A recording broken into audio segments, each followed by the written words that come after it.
열왕기상 20장 26절에서 43절. 해가 바뀌니 베나닷이 아람 사람을 소집하고 아벡으로 올라와서 이스라엘과 싸우려 하매 이스라엘 자손도 소집되어 군량을 받고 마주 나가서 그들 앞에 진영을 치니 이스라엘 자손은 두 무리의 적은 염소떼와 같고 아람 사람은 그 땅에 가득하였더라. 그때에 하나님의 사람이 이스라엘 왕에게 나와 말하여 이르되 여호와의 말씀에 아람 사람이 말하기를 여호와는 산의 신이요 골짜기의 신은 아니라 하는도다. 그러므로 내가 이 큰 군대를 다 내 손에 넘기리니 너희는 내가 여호와인 줄을 알리라 하셨나이다 하니라. 진영이 서로 대치한 지 7일이라. 일곱째 날에 접전하여 이스라엘 자손이 하루에 아람 보병 10만 명을 죽이매 그 남은 자는 아벡으로 도망하여 성읍으로 들어갔더니 그 성벽이 그 남은 자 2만 7천 명 위에 무너지고 베나닷은 도망하여 성읍에 이르러 골방으로 들어가니라. 그의 신하들이 그에게 말하되 우리가 들은즉 이스라엘 집의 왕들은 인자한 왕이라 하니 만일 우리가 굵은 배로 허리를 동이고 테두리를 머리에 쓰고 이스라엘 왕에게로 나아가면 그가 혹시 왕의 생명을 살리리이다 하고 그들이 굵은 배로 허리를 동이고 테두리를 머리에 쓰고 이스라엘 왕에게 이르러 이르되 왕의 종 베나닷이 청하기를 내 생명을 살려주옵소서 하더이다. 아합이 이르되 그가 아직도 살아있느냐 그는 내 형제이니라. 그 사람들이 좋은 징조로 여기고 그 말을 얼른 받아 대답하여 이르되 베나닷은 왕의 형제니이다. 왕이 이르되 너희는 가서 그를 인도하여 오라. 베나닷이 이에 왕에게 나아오니 왕이 그를 병거에 올린지라. 베나닷이 왕께 아뢰되 내 아버지께서 당신의 아버지에게서 빼앗은 모든 성읍을 내가 돌려보내리이다.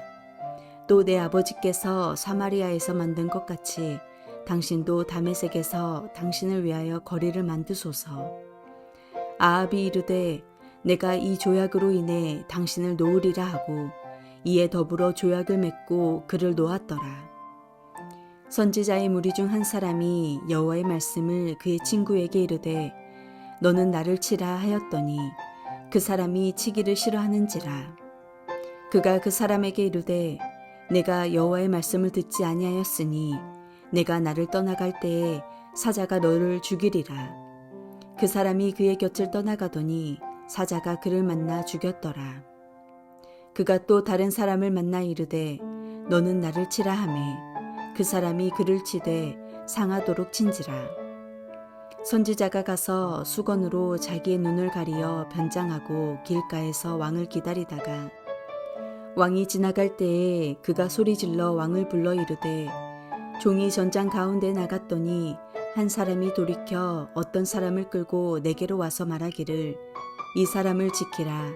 만일 그를 잃어버리면 내 생명으로 그의 생명을 대신하거나 그렇지 아니하면 내가 은 1달란트를 내어야 하리라 하였거늘 종이 이리저리 이를 볼 동안에 그가 없어졌나이다.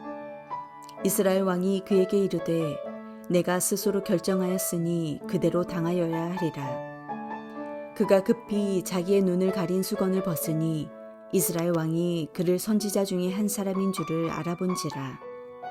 그가 왕께 아뢰되 여호와의 말씀이 내가 멸하기로 작정한 사람을 내 손으로 놓았은즉 내 목숨은 그의 목숨을 대신하고 내 백성은 그의 백성을 대신하리라 하셨나이다.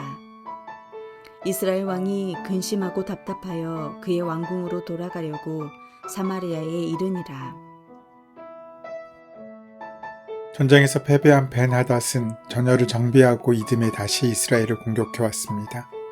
아람 군대가 지면에 가득했다면 이스라엘은 마치 염소 새끼의 두 적은 떼와 같았습니다. 이 전쟁도 이스라엘에게는 승산이 없는 전쟁이었음이 분명했습니다. 그러나 하나님의 사람이 또 아합에게 와서 승리를 약속해 줍니다. 이처럼 하나님께서는 기회를 주시고 은혜를 허락하십니다. 하나님께서는 악한 왕 아합에게 은혜를 베푸셨고 베푸십니다. 그가 믿음이 있어서 은혜를 받은 것도 아니었습니다. 그가 믿음이 있어서 하나님께서 일하신 것도 아니었습니다. 하나님은 하나님의 계획대로 일하신 것입니다. 그런데 전쟁은 한 번에 그치지 않습니다. 또 다른 전쟁이 예고된 것입니다. 그리고 아합 앞에 하나님께서 다시 한번 승리를 주실 것이라는 예언이 허락되었습니다. 보통 우리는 엉겹결에 하나님의 역사를 보게 될 때가 있습니다. 그리고 그 놀라운 역사하심에 감격하기도 합니다. 그런데 문제는 그 다음입니다. 삶의 어려움은 한 번에 끝나지 않기 때문입니다. 엉겹결에 이루어진 일일 경우 더욱 그렇습니다. 똑같은 일이 두 번이나 벌어지면 그때는 우리의 믿음이 시험을 받게 됩니다. 벤하닷이 또 이스라엘을 공격하여 전쟁을 벌입니다.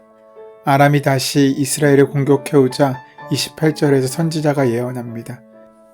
여호와는 산의 신이요 골짜기의 신은 아니라고 말하는 아람 사람들의 영적 무지에 대해 하나님은 온 우주의 창조주시오 주권자이심을 친히 보이신다는 것입니다. 여기서 우리는 우리의 믿음의 의미를 살펴볼 수 있습니다. 믿음이라는 말처럼 쉽게 사용되고 쉽게 이해되지만 또한 믿음처럼 그 뜻이 완전히 잘못 이해되고 받아들여지는 경우 그런 영적인 단어를 우리는 찾아보기 힘들 것입니다. 우리는 늘 믿음이 있어야 한다고 이야기합니다. 마치 믿음이 영적 동기를 불러일으키는 거대한 도구처럼 사용되어 왔습니다. 물론 믿음이 모든 영적인 흐름이나 역사와 기적의 기초임을 두말할 나위는 없습니다. 그러나 나의 믿음이 역사하는 힘은 아닙니다. 우리가 믿어도 믿지 않아도 하나님은 하나님이시고 하나님의 역사는 계속되십니다. 우리의 긍정이나 부정으로 하나님의 계획과 일하심이 제한받는 것은 결코 아닙니다. 우리의 믿음이란 단지 하나님은 역사하시고 하나님이 반드시 이기신다는 것을 믿는 그것뿐입니다. 그런데도 우리는 마치 믿음을 도깨비 엉망이처럼 사용하려고 합니다. 내게 믿음이 있으니까 이루어질 것이라고 말입니다. 내게 믿음이 있으니까 내가 바라는 대로 될 것이라고 말입니다. 정확하게 말하는 것이 필요합니다. 내게 믿음이 있다는 것은 하나님의 뜻대로 되는 것을 내가 긍정하겠다는 것이지 나에게 믿음이 있기 때문에 모든 일을 내 마음과 내 뜻대로 할 수 있다는 것을 의미하는 것이 아니라는 것입니다. 우리는 아합을 통해 참된 믿음이 무엇인지를 배우게 됩니다. 하나님께서는 악한 왕 아합에게도 은혜를 베푸십니다. 그가 믿음이 있어서 은혜를 받은 것이 아닙니다. 그가 믿음이 있어서 하나님께서 일하신 것도 아닙니다. 그는 하나님의 은혜를 받을 만한 어떠한 자격도 없습니다. 믿음보단 죄가 많은 사람이었습니다. 하지만 하나님께서는 그런 아합을 위해 승리를 허락하십니다. 하나님은 하나님의 계획대로 일하고 있으신 것입니다. 보통 우리는 엉겹결에 하나님의 역사를 보게 될 때가 있습니다. 그리고 그의 놀라운 역사하심에 감격하기도 합니다. 그러나 문제는 그 다음입니다. 엉겹결에 이루어진 일일 경우 더욱더 그렇습니다. 똑같은 일이 두 번이나 벌어지면 그때는 우리의 믿음이 시험받습니다. 오늘 본문의 아합이 그랬던 것처럼 말입니다. 아합은 첫 번째 전쟁에서 엉겹결에 승리하였습니다. 그리고 그것이 하나님의 은혜임을 알았습니다. 그런데 똑같은 일이 또 반복되고 있는 것입니다. 아람은 그렇게 이스라엘을 쳐들어왔고 또 다른 대치의 순간 가운데 이스라엘은 위기를 만났습니다. 우리는 어려운 상황 속에서 기적을 봅니다. 예를 들어 건강에 치명적인 문제가 드러났는데 하나님의 역사를 이겨냈다면 그것은 기적입니다. 아마도 하나님을 찬양하고 놀라워하지 않겠습니까? 그런데 얼마 지나지 않아 똑같은 일이 또 벌어졌습니다. 또다시 아프기 시작했습니다. 그렇다면 여러분 어떤 마음이 생기시겠습니까? 이미 똑같은 상황 가운데 하나님의 기적을 경험했으니 담대하게 그 문제를 이겨나갈 수 있겠습니까? 하지만 대부분의 경우 우리는 또다시 허둥거리며 힘들어하고 낙심하지 않습니까? 그때 또 하나님께서 역사하실 것이라는 믿음이 생깁니까? 아니면 이번에도 역사하실까라는 의심이 생깁니까? 두 번, 세 번이라도 하나님은 나와 함께 하신다는 하나님에 대한 믿음이 강해집니까? 아니면 지난번에는 운이 좋았지만 이번에는 아닐지도 모른다는 걱정이 우리를 앞세웁니까? 두 번씩이나 은혜를 경험했다면 우리는 하나님이 어떤 분이신지 알아야 합니다. 우리의 믿음은 그분을 믿는 믿음이 되어야 합니다. 그러나 하나님의 도우심으로 전쟁에 승리한 아합은, 그것도 두 번씩이나 기적을 경험했던 아합은 모든 일을 하신 하나님을 믿기보다는 사람의 약속이 담긴 화친의 계약서를 더 믿게 됩니다. 벤하닷은 전쟁에서 대패합니다. 이스라엘은 아람과 대치한 지 7일 만에 보병 10만 명이 죽습니다. 두 무리의 적은 염소떼 같은 이스라엘 군대가 하루 만에 아람의 10만 대군을 죽인 것은 기적 같은 일입니다. 게다가 남은 아람 군대는 아벡성으로 도망했는데 그 성벽이 무너져 2만 7천 명이나 죽었습니다.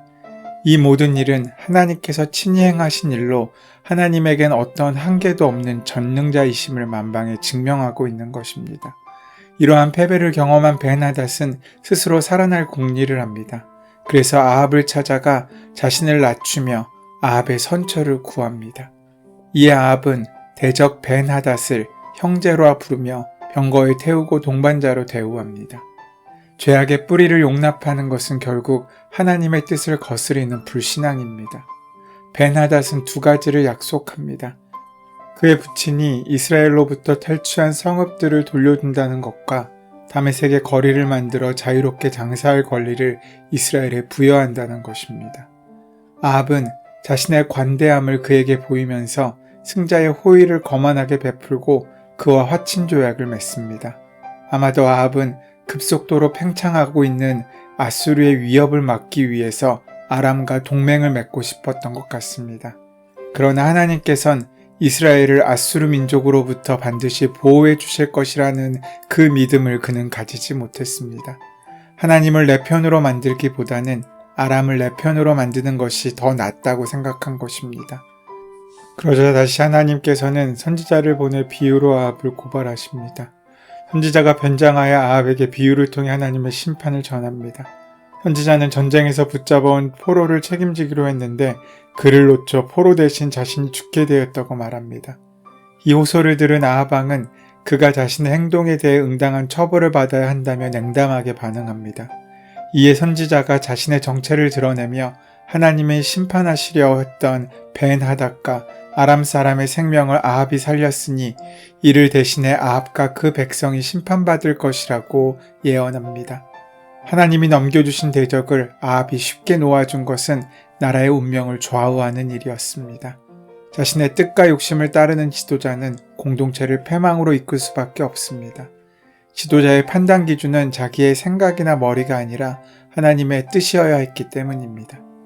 하나님의 책망을 깨달았을 때 그는 즉시 회개하고 돌이켜야 했습니다. 선지자에게 심판의 예언을 들은 아합은 근심하고 답답해했습니다.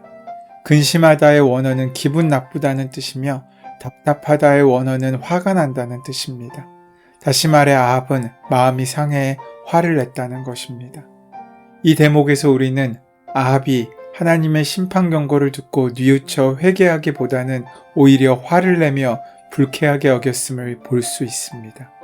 이렇게 완악한 마음을 가졌다면 하나님의 심판을 피할 수가 없습니다. 하나님께 책망을 드렸다면 그 기회를 놓치지 말고 자신을 돌아보며 겸손하게 잘못을 인정하고 회개해야 합니다. 하나님께서는 선지자들을 통해 줄곧 말씀하셨습니다. 그 말씀만 제대로 듣고 순종하기만 했다면 아합의 미래도 그의 운명도 달라졌을 것입니다. 또한 그가 이끄는 이스라엘의 운명도 달라졌을 것입니다. 그러나 아합은 하나님의 말씀을 듣기는 들었지만 가볍게 여겼습니다. 하나님은 일시적인 위기를 피하기 위한 도구에 불과했습니다. 아합의 마음에 하나님의 자리가 없었던 것입니다. 아합의 귀에는 하나님의 음성이 들리지 않았습니다. 오늘 우리에게 말씀하신 하나님의 음성을 여러분은 어떠한 마음으로 받아들고 있습니까? 진심으로 하나님의 음성을 받습니까? 무겁게 받아들입니까? 아니면 가볍게 받고 무시한다면 그 운명의 뒷모습은 불보듯 뻔한 모습입니다. 이 말씀은 오늘 우리에게도 무서운 경고의 말씀이 됩니다.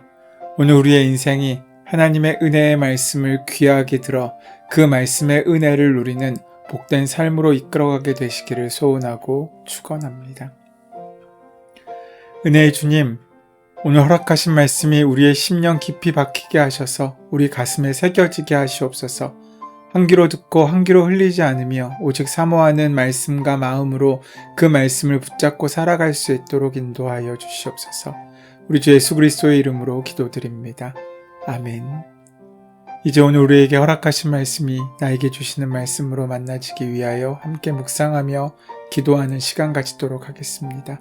함께 기도합니다.